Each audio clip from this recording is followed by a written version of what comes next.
దేవుడే సమాధానమును కలుగు చేయవాడు.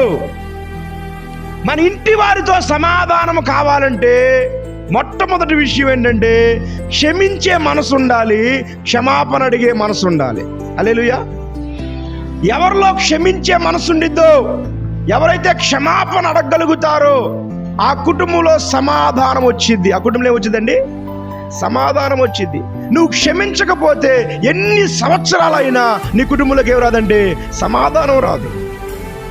కొంతమంది అత్తా కోడళ్ళ మధ్య సమాధానం, క్షమించరు, క్షమాపణ అడగరు, కొన్ని సంవత్సరాలు మాటలు ఉండవు. అందువల్ల కుటుంబము నాశనమైపోతా ఉండిద్ది, నష్టపోతా ఉండిద్ది.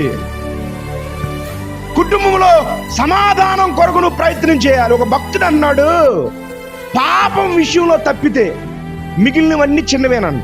ఏ విషయంలో? పాపం విషయంలో తప్పితే.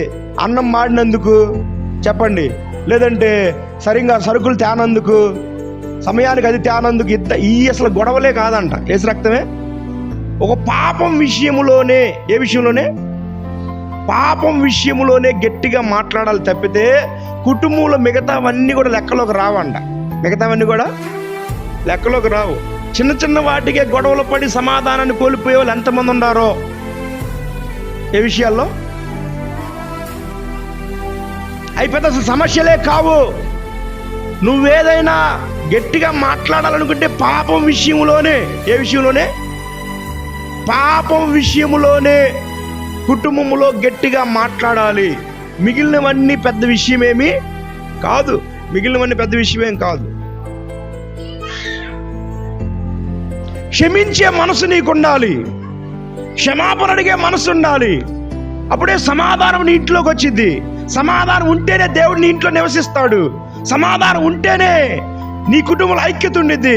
సమాధానం ఉంటేనే దేవుని ఆశీర్వాదం వచ్చింది.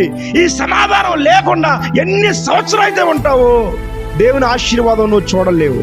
దేవుని ఆశీర్వాదాన్ని కొంతమంది పంతాలకు పోయి, కొంతమంది కక్ష సాధించడానికి, కొంతమంది ప్రలోభాలకు పోయి సమాధాన పడకుండానే జీవితకాలం గడిపేస్తూ ఉంటారు. ఏం పడకుండా? సమాధాన పడకుండానే.